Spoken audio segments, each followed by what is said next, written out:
around and resell them, not to make money ever, because if you think you can make money on horses, you're wrong. Especially thoroughbreds off the racetrack. Most of the time you fall in love with them and then you end up keeping them for way too long and all of that. But I would take them and I would find what they were good at. One of the horses that I had off the track did eventing. I kind of got a little taste of dressage, which I still use to this day. Most of my horses in general will know this because she rode with me for a while. Most of my horses are extremely broke on the flat, which is why Katie and I work so well together. They all, no matter what they do, no shoulders in, haunches in, leg yields, half pass, all of that stuff, so they're completely tuned to your legs. So all of the flat work that you're doing is wonderful. I know that all of you are able to put your horse kind of in a frame and get them attentive and listening to you. I was so happy when I saw the videos that nobody's head's up the air like this, and you're like fishing for their attention. So all of the flat work is wonderful.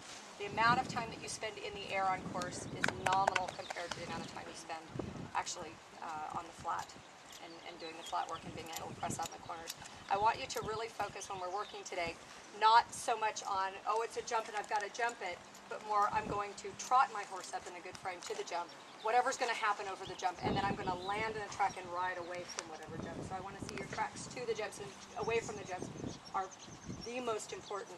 Your body will naturally start breaking over. The more jumps that you jump, your body will naturally start breaking over to a two-point position as you jump, and the more jumps that you jump.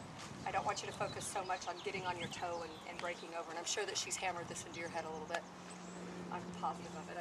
I've heard it over and over again. So don't focus so much on the jump as much as the track to it and the track away.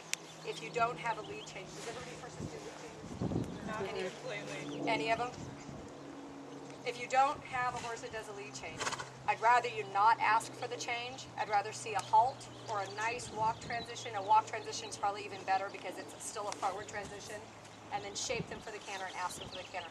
You will teach them to do their lead changes or make them strong enough to do the lead changes by doing a nice forward transition rather than leaning forward and kicking and trying to get the lead change.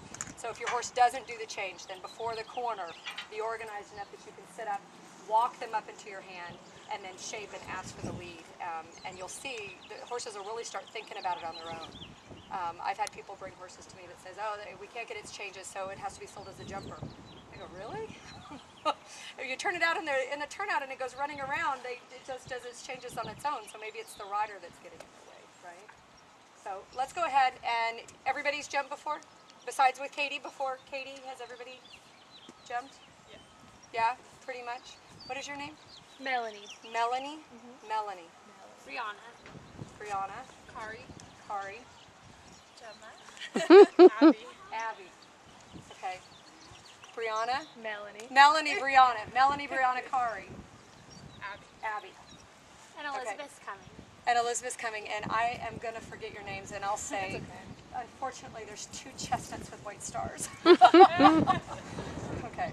But I will forget your name, and if I do, you can call me anything you want. Okay? Let's go ahead and track to the left, and let's just space out. I want to see everybody at the walk first.